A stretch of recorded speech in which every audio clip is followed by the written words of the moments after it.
recording, and I'd like to welcome everyone to this week's session of the China-US Women's Foundation Zoom series.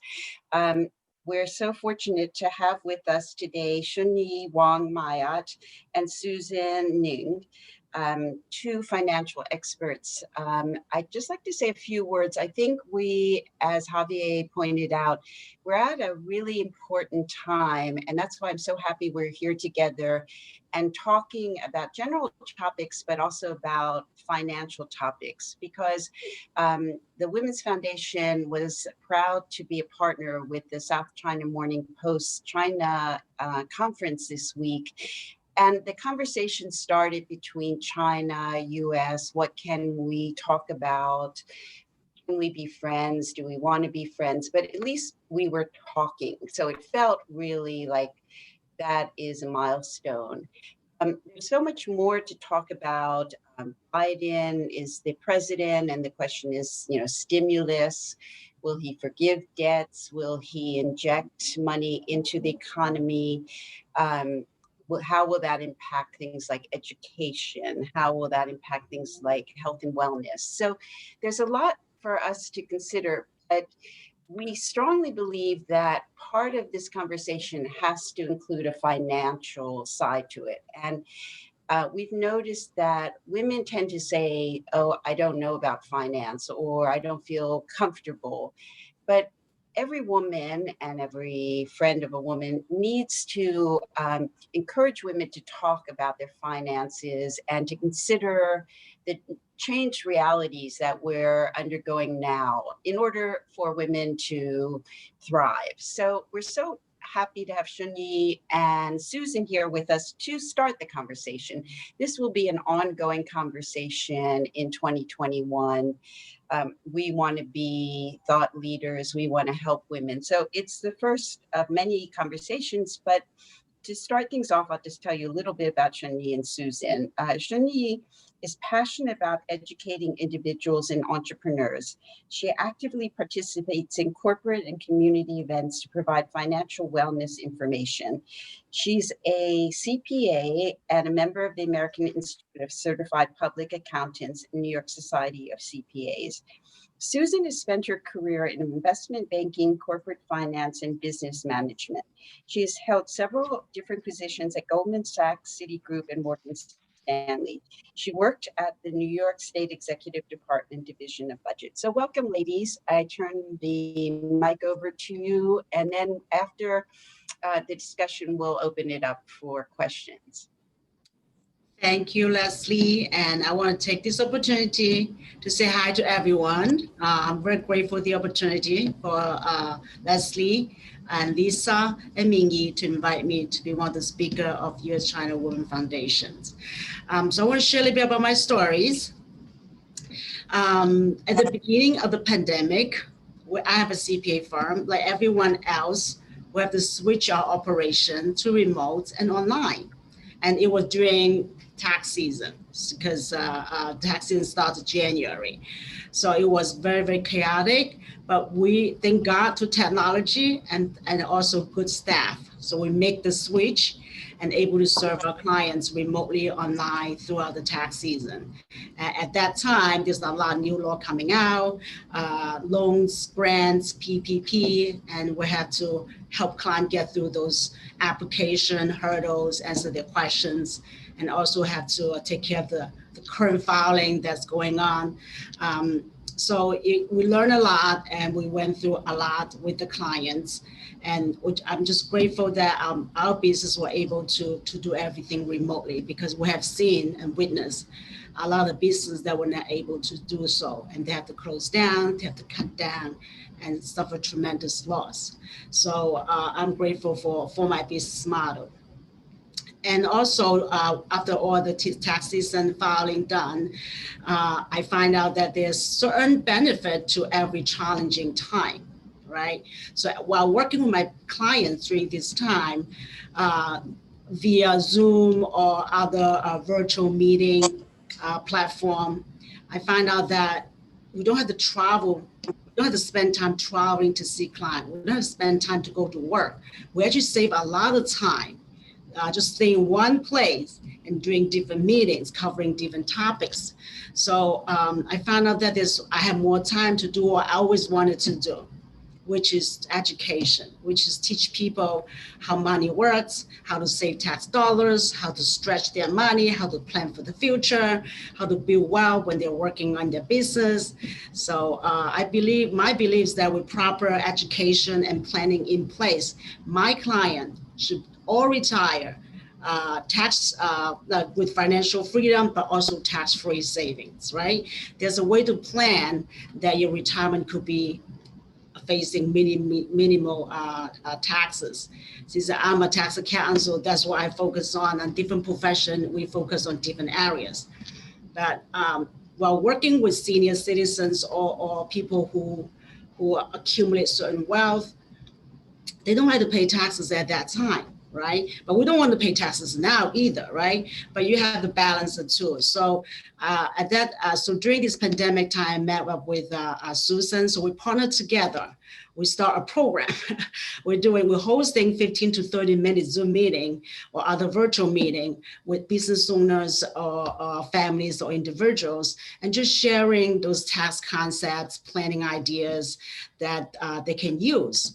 And to my surprise, that people are very, very open now, more open than before. I guess maybe because pandemic, they understand the planning is very important. So they're more open for a conversation. It's also, they don't have to meet with me physically, like planning the time of travel, setting appointments. Well, 15 minutes, no problem, in between what they're doing in the house, they can just squeeze the 15 minutes.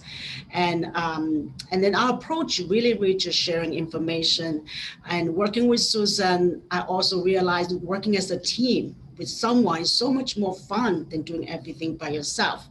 And we just have a lot of fun every day, meeting different people, discussing our challenges, and then just be a positive support for everyone. No matter what the outcome of the meeting, we always have fun. We make a friend, and we build a referral base. And they also have resources when they have tax question planning issues. They know me and Susan's there, and it's really, we don't do any fee. It's really just a conversation. And if they later on, we want to do something together, that's another day. But the initial is really just to build friendship, to give information, to empower each other. And it's just so much fun. And people are so very open-minded now. So that's been how my business been involved throughout this pandemic. And then later on, you have time, we'll share some of those tax concepts with you guys, maybe 10 minutes. So maybe you can benefit from some of the little concepts, simple things you can use, you can do, right? And now I want to introduce Susan Ng. Susan spent a lot of time in the financial world, almost all her career, but during pandemic, she had changed her mindset and the direction of her life. Susan. Thank you, Chunyee. Thank you, everyone. My name is Susan Ng. I have been working in, you're right, I've been working in the corporate finance field for the last couple of decades. Been in investment banking, in business management, FP&A, and also in New York State.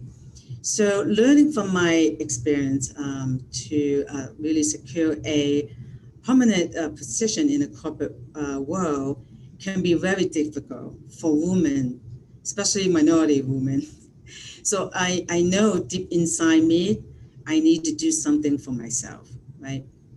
And I have to admit that I've been procrastinating for all these years. Not until recently, like in the last 1 year, I have been thinking a lot. And with the pandemic, I do see the opportunity since I have more time now. I lack of a better word, I said I have reinvented myself.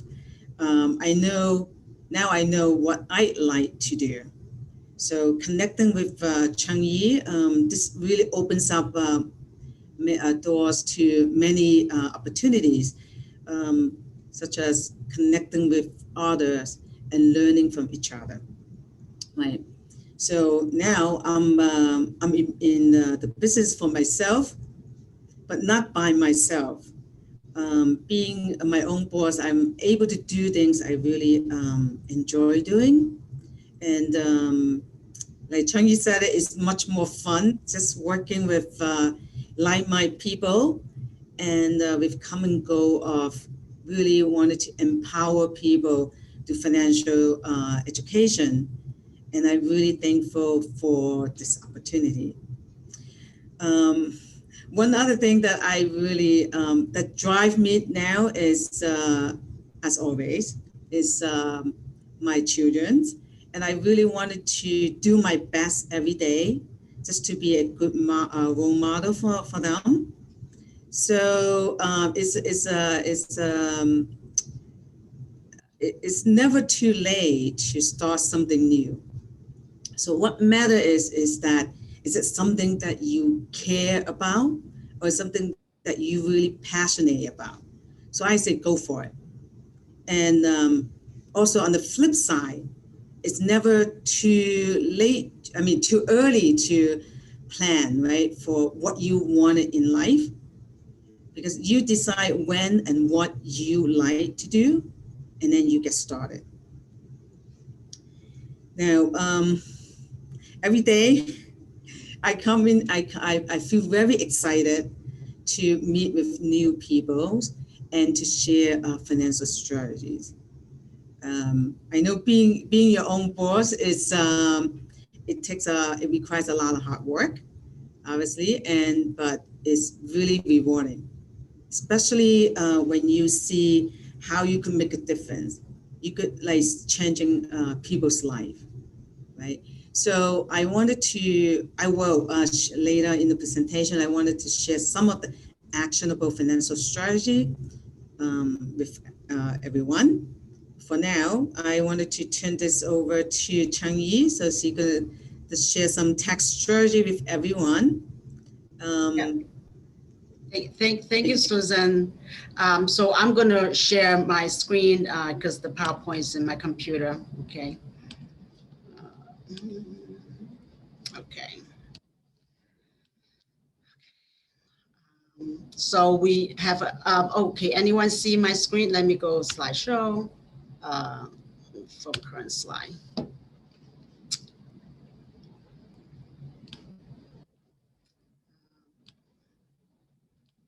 To minimize the, so I can see everything, right? Okay, all right. So in life, we should have goal and plan and strategies, basically. So this is the agenda today. So right now I'm going to talk about a little bit of the CARES Act, just a couple of things that might impact you, not everything the CARES Act. And then we're going to talk about some retirement strategy. Basically, we want to focus on Social Security benefit. And Susan will talk about building a financial foundation.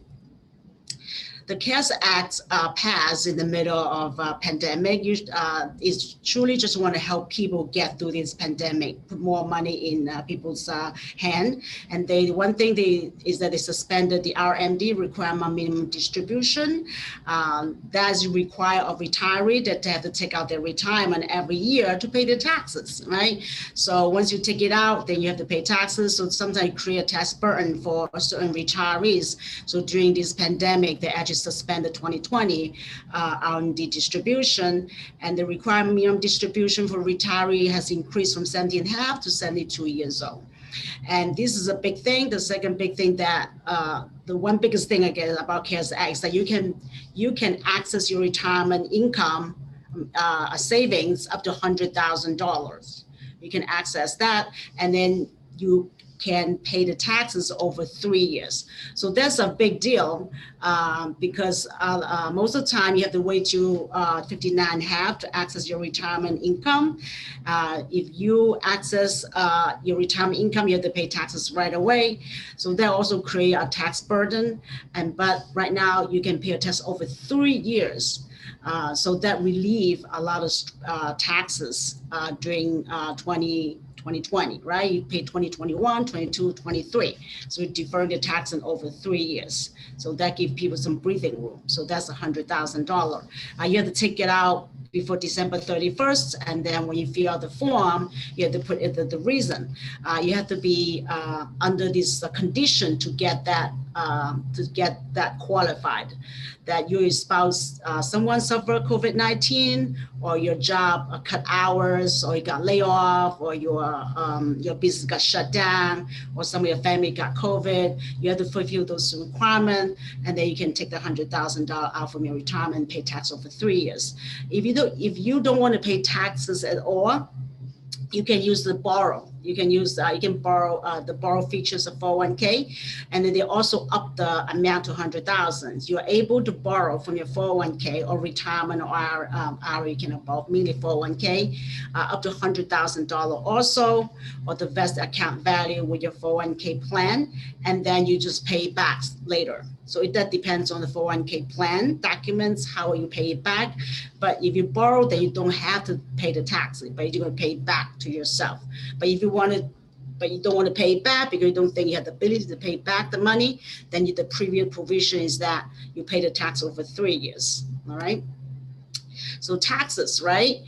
We got to pay taxes somehow. There's no, one client told me, well, I don't want to pay now, I don't want to pay later. Well, I say it's kind of impossible, right? You got to pay somehow unless you are under the threshold of income. You don't have tax. Once you have taxable income, you can choose to pay now, pay later, or you can do a tax advantage, right? So sometimes people don't want to pay the tax now. They put their tax they put their money here, which is the 401k IRA, mostly retirement account. They call it qualified account. So you put it here, you lower your taxes bracket right now, right? But you're deferring all your taxes later. When you retire, you're going to face the taxes, right, on a bigger amounts, right? Or you say, well, I don't want to pay tax later when I retire. I want to pay now because I'm working, I'm young, I'm able. Let me just bite the bullet now. Then you're going to put your money after tax now. You put into these buckets. So these buckets of money, there's Roth IRA here, Roth IRA, Roth for anything Roth, 401k IRA, they're all in these buckets, right? So all this, you don't have to pay taxes. Certain people, they cannot do contribution to IRA, then they do certain alternative planning, which you can put money in the cash value life insurance. That's for people who sometimes cannot, they're not available, they make too much income. The Roth IRA is not available to them. So these are the two, Susan actually did a very nice comparison for the two plans, right? Tax later versus tax advantage, right? So the 401k IRA and SEP, they're all here. So here you will have to, the advantage is saving money. Both plan, the advantage of both plan are saving money for retirements. So that's one good thing. But the disadvantage of the 401k IRA is that you got to pay taxes later, and you also your Social Security benefit also is subject to taxes. The one thing I also realized during this pandemic time, I witnessed the beneficiary need to pay the taxes. When someone died during pandemic, leaving about $500,000 to the beneficiary, 2 children, right? And then the 2 children will have now they have the tax burden to pay the taxes on the $500,000, right? They're over 10 years to pay it, but they have to pay over 10 years, right? Versus if they have $1 million is on the Roth IRA, then the beneficiary just inherit that tax-free. So that would be the advantage, no tax to beneficiary, because when you leave something behind as a legacy, I do believe that you don't want to have any burden to the beneficiary. If you can plan ahead, then you don't have to deal with that. So that's the tax advantage, right? So how does the taxes impact your Social Security when you retire, right? This is from the Social Security website, right? When you're taking Social Security income when you retire, that money potentially taxable. How do they determine how much taxes? They look at your provisional income, right? So the IRS said, let me look at your provisional income during retirement. So if your provisional income is under 32,000 for a married couple, zero tax on Social Security. Your Social Security money is totally tax-free. But if your provisional income is about 32, but under 44, 50% of that will be taxable. If your provisional income is over 44,000 at retirement, 85% will be taxable, right? The tax bracket is not 85, but 85% of that Social Security will be subject to taxes at the tax bracket that you're at that time. What's provisional income? Provisional income is all the income you earn during the time you are taking Social Security. So mainly is when you retire. So your IRA, 401k, your pension, or your side job, your investment, capital gain, all that will be subject to, will be taken into consideration to calculate your provisional income. Now, some people have tax-free municipal bond. There's no taxes on the tax return, but it's still counted towards as provisional income, right? The only thing that's not here is the Roth. Anything in the Roth doesn't show up there, right? And they count 50% of your Social Security to see how much is your provisional income. Once you arrive there, you just come to look at the table if you're over and under. This is a very simple example. So John and Mary retire. They have 401k. They join 401k, 32,000. They have a part-time career or rental income, 12,000. They join Social Security, 36,000 together. So those are their provisional incomes, right? So they're $62,000 worth of provisional income. Now, then you look at this, it's over 44,000. If it's over 44,000, 85% of the 36,000 would be taxable. It's about 30,000. Let's say the bracket is about 20 to 30%. Their tax bracket could be $6,000. The taxes on this Social Security could be $6,000. So they lose the $6,000 every single year because they have this amount of provisional income. Now, let's say this IRA is a Roth IRA. Let's say the IRA money here is in the Roth. Then we're going to eliminate 32,000 from the provisional income formula, right? Then their income would be just 30. 12 plus 18 is 30. 30,000 provisional income is under the 32,000. Then this couple doesn't have to pay a penny of taxes on their Social Security. They just save a few $1,000s every single year. So that's about planning. They have to plan way early, right? Way before they retire. But knowledge is important. Some people just don't know. So we just want to share that, make sure people understand the importance of Social Security. And Leslie mentioned before the workshop that Social Security income is, you can draw Social Security income at different age. 62, you can start drawing a Social Security income, but the amount will be different if you wait longer, right? If you wait to 70, you can get more. You probably get 110%, right? So the government do want you to wait a little bit longer to draw your retirement, right? Obviously, every couple is different, everyone is different, but you got to look at the, you got to know that there's that you can wait and get more. Some people just doesn't know, right? Just don't know that if they wait longer, 65, they get a certain amount, and then 70, they get a certain amount. So it depends on your health, or do you need the money, or your spouse needs money, and their options are drawing Social Security income, right? So just want people to be aware of that and make the best planning during their retirement. Oh, this is basically the concept I want to share, and now I'm gonna have Susan come to share with you guys the financial foundation. Susan? Yep. So, as I promised, I'm coming back with some financial concept. So this is very critical, and it's really fundamental. Just like you building a house. It's important to lay a solid foundation for, I call this as a financial solid house, right? So the first level we wanted to look at is protections. And there are many different types of protection and like the building blocks for our financial house. So you have, a lot of people would have auto insurance, health insurance, life insurance, long-term care insurance, property insurance and all that, but you have all this insurance in place.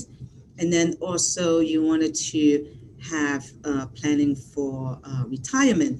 So that way, and then you also wanted to have some type of trust in place, so that way you could protect all your assets. So that would lay down all a really solid foundation. Once we have that in place, we want to look at debt management.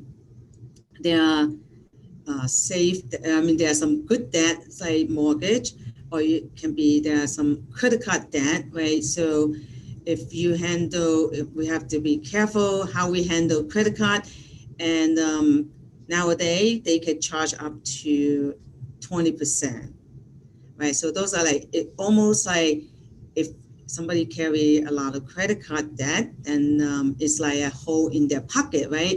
So we wanted to eliminate that or seal that up, so that way you could get to keep the money, right? So, and then once you have that in place, you wanted to at least have 3 to 6 months of emergency fund in place, so that way no matter what life takes you, you know you have the fund available to carry on for a certain time before you get back on your feet again.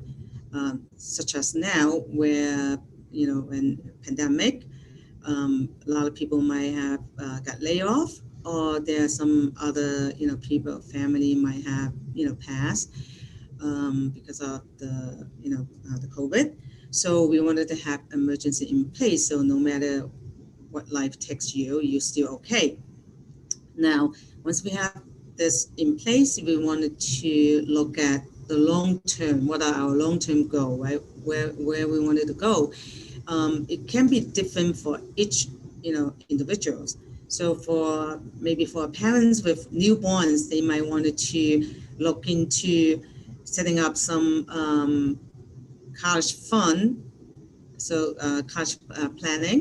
And for somebody who just got out of college, maybe they wanted to do some planning on saving up investment, so that way they could have money for their first house, or even getting married. So so it depends, but ultimately the goal is to have all the foundation in place, and then also your short-term needs in place, and then we look about all this building block to have a solid foundation house, right? So it's very very important to have that. If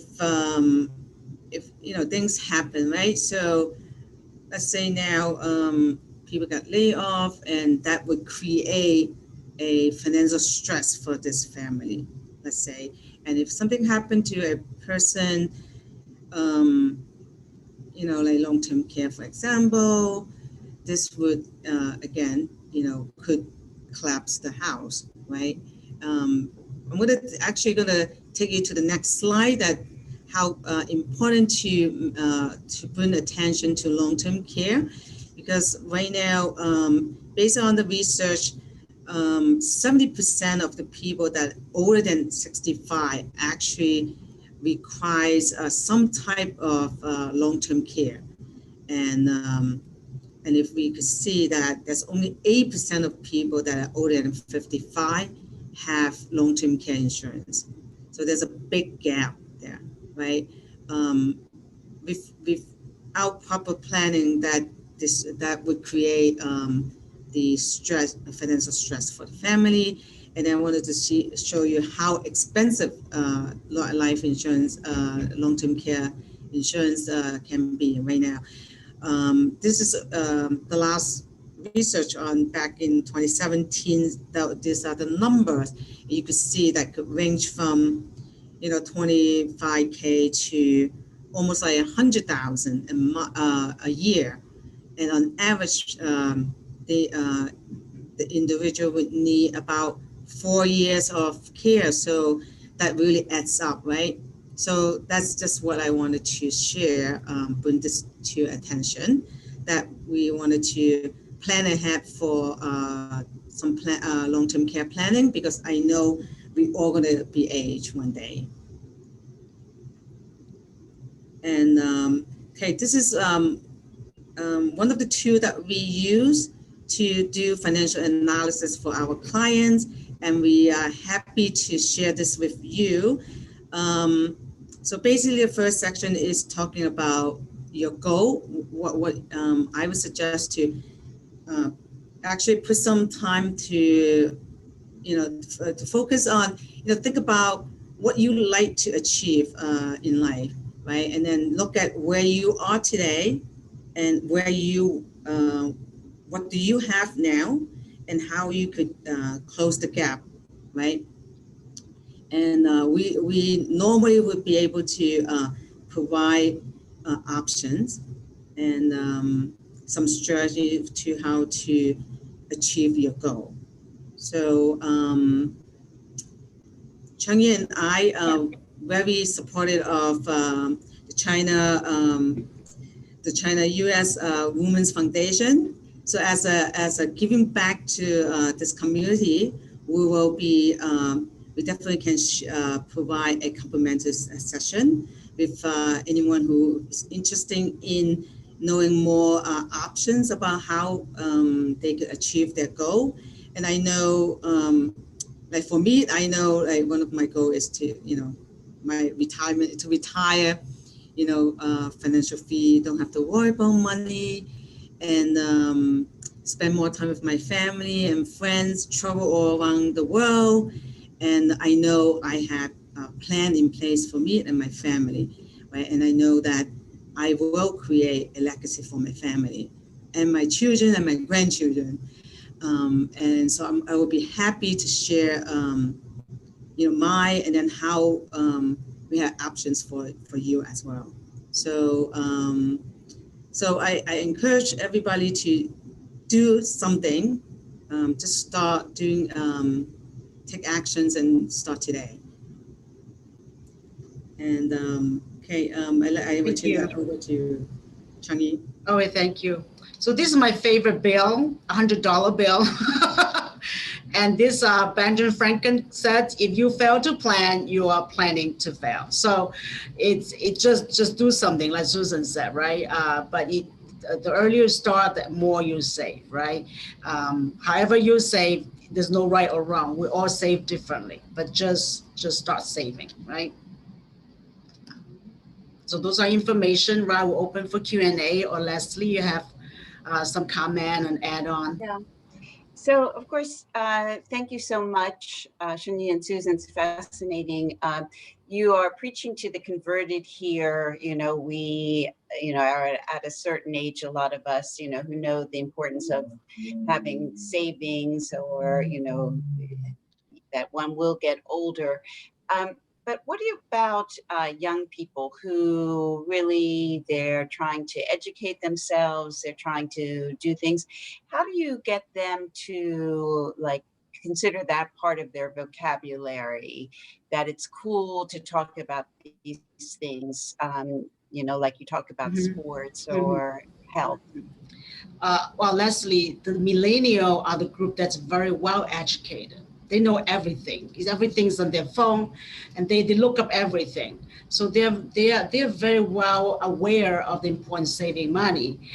They don't know what to do though, right? But they're all well aware. This millennial very well educated.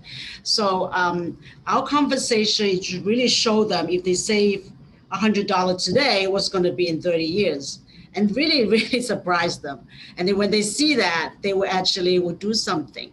So basically, just they all very eager for information, this generation. So whatever you share with them, they probably go back and Google it and look it up and all of that. But they're very open-minded, and they do plan ahead. Those that we come across, they are open-minded. Not everyone does anything, but they will listen to you, and they will let you share what you have to share with them. And some of them will set up some saving plan, like Roth IRA. They understand what's Roth IRA, what's 401k, and they understand the tax impact. So So they would move, they make their move. They would say, all right, I'm going to save in my Roth 401k instead of just my traditional 401k, because I don't want to pay taxes 30 years later. But those are the concepts that it's going to be benefit them so much. I'm like so happy when I see a young person would do Roth 401k, then 401k, you know, and just pay the taxes now. So for me and Susan, we basically just show them the impact of taxes and the growth of money over time. And that really opened their mind. And I think, yeah, sometimes the older generation probably is even more harder to talk to than the younger generation. Because it's interesting. So, but everyone's different. Everyone's different. Right, Susan? Well, yeah, I cannot agree more. I think, at least from my experience or from my, you know, like I have two, you know, one in college and one going into college. So they are, I'm very impressed with younger individual nowadays, and they are a lot more open-minded than I would expect, and they see they see it, and I think a lot of time with the proper guidance, they're gonna do so well financially, and if you have somebody guide them, and yep. We actually have people come to us say, oh, I want to save money. I want to retire at a certain age. I want to have income when I retire. They actually, and I'm thinking when I were at their age, I would never ever thought about that. It's like some between later 20 or early 30 people would come and say things to me and Susan. We are very impressed that they had that vision already. They already, and then with little, and you just show them little something, and they would already understand, and they will move on. They would take the actions. Yeah. Right, and time is on their side, and imagine that all the young kids are doing so well financially, and so much more good thing that they could contribute back to the community, and that is something you know, we are hoping to, you know, to help with the community. Yeah. I have a question. Yeah. You know, when you're making a good amount of money, you can't take advantage of a Roth IRA. But when your income goes down, some people say, oh, well, then you can go ahead and move over to a Roth IRA and pay the tax at that time. What do you think about that idea? That's called rollover, right? So you roll over to a Roth, you pay the taxes now.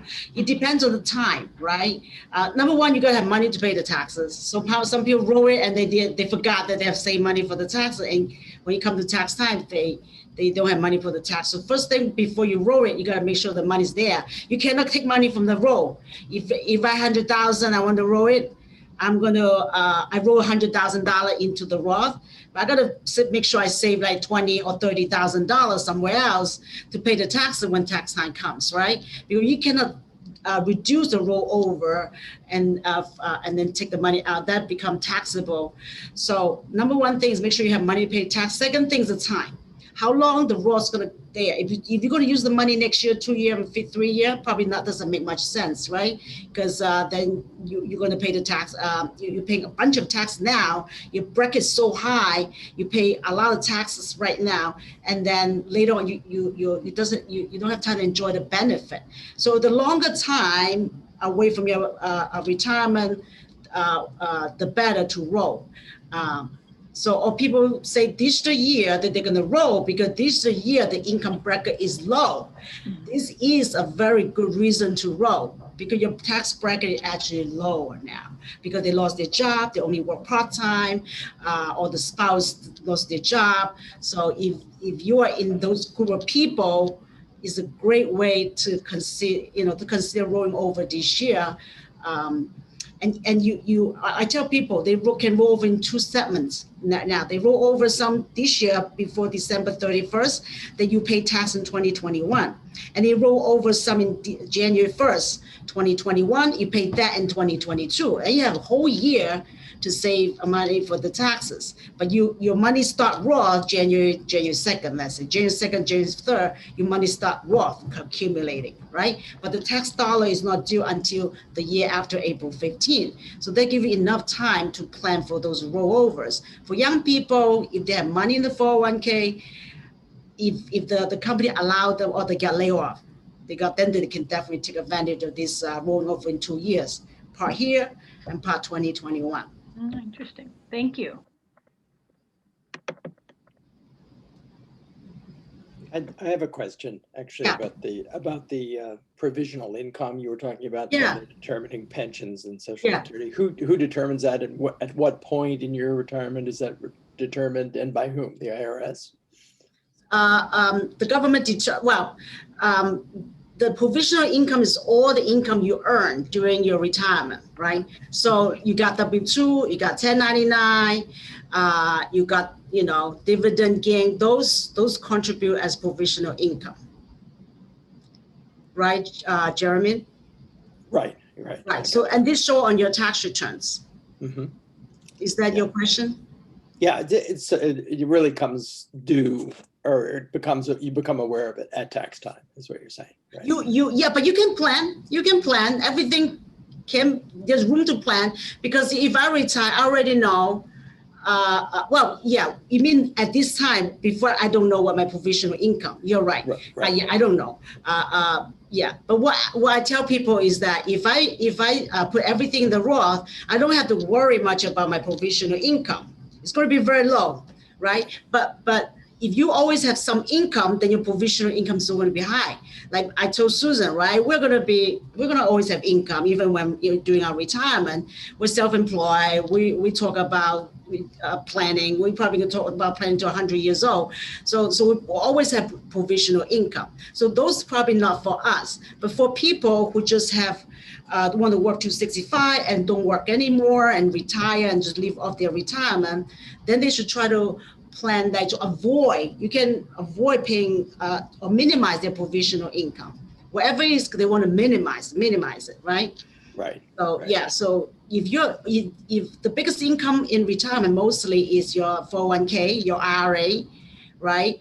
So if you put this in a Roth, then when you retire, you probably just have some capital gain, interest income, maybe some rental income that probably fall under the bar of provisional income. The big bulk of that, the retirement won't be counted as provisional income. But yeah, you're right. We don't know 30 years later what the situation would be. Exactly. But my planning is, so you plan for the best, and whatever happens. But you plan with the best intention. Right. Are there other tax strategies that that are good for preserving pension and Social Security, IRAs, 401ks, those things, other than drawing from a Roth? I mean, obviously, having a Roth to begin with is a big advantage. But you mean to preserve from taxes? Yes. Oh, it's not taxable? Yeah, we do a lot of those. The Roth is one of the most obvious way, right? But there's also other vehicles. The other alternative is the attributes just three things, right? The Roth, the 529, but the 529 is for kids, not really applied to us. Right. Or the municipal, you actually invest in municipal or triple exam, or the life insurance cash value. So that's also a very good area that Susan do a lot by putting them, but it mostly for younger folks or people, they still life insurance candidates, so that they can put it there. So those are also after tax money you put in. Good. And also make sure you have long-term care, Jeremy. So what I have experienced is that I see people suffer the certain condition that they had need long-term care, and the government really just come eliminate the asset, or they have to move the asset. So think about how you want to retire, how you want to relive your golden year. You don't want to the government to take your assets, or to you have to rearrange your welfare because you want to be benefits to the Medicaid. So long-term care insurance, Susan talked about it, but I have experienced family members that without the long-term care or with the long-term care, the big difference of the quality of their retirement life, and then also the family, the quality of family life. Yeah. Mm-hmm. Thank you. Thank you.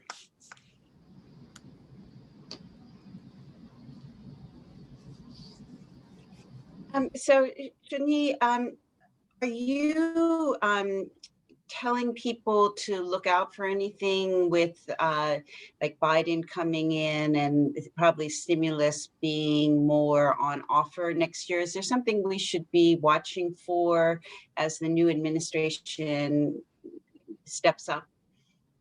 Right now the tax rate, when Trump took office, he changed the tax rates, right?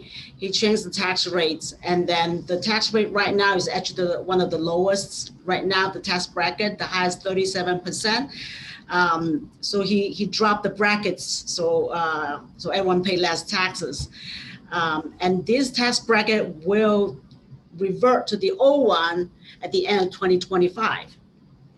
When 2026 comes, the tax table revert to the one before 2018, which is almost like 3 to 4% higher for every brackets, right? So for for people, they have now to 2025 to convert some money and pay the taxes at lower tax bracket now is their way to after that. I think, me personally, I think the tax bracket would go up. After 20, I think it won't go up now. I think probably 2026, it will go up.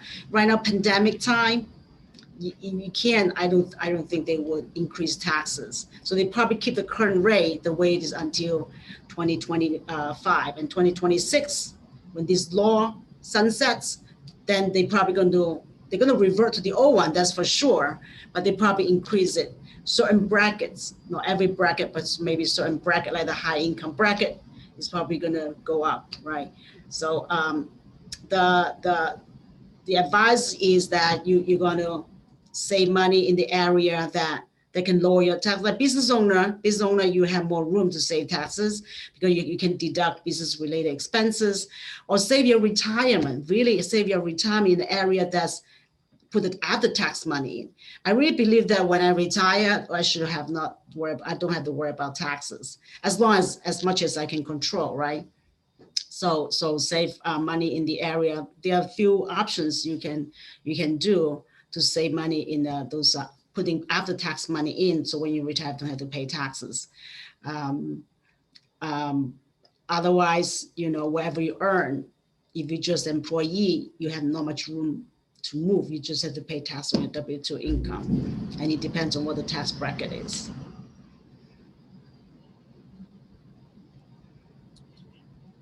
Any other questions? So I want to thank you both for stimulating discussion. We'll continue in 2021, and everyone feel free to be in touch if you have additional questions. We'll get them to Chunyee and Susan, and we look forward to having you back next year, and thank you for all your support of the foundation. It's much appreciated. Great to see you all. Thank you. Next week, we're going to have women in real estate, smart living, so kind of continuing on in a kind of a practical mode, but there's poetry and practice as well. So have a great weekend. Thanks for joining, and hope to see you all soon. Thank you very much. Thank you. Thank you, Bye. Chunyee. Thank you, Thank Susan. you. Oh, thank you, Jim. Thank you, everybody. Bye-bye. Good night from Spain. Bye-bye. Yes. Thank you so much. Bye. Oh, that's Laura.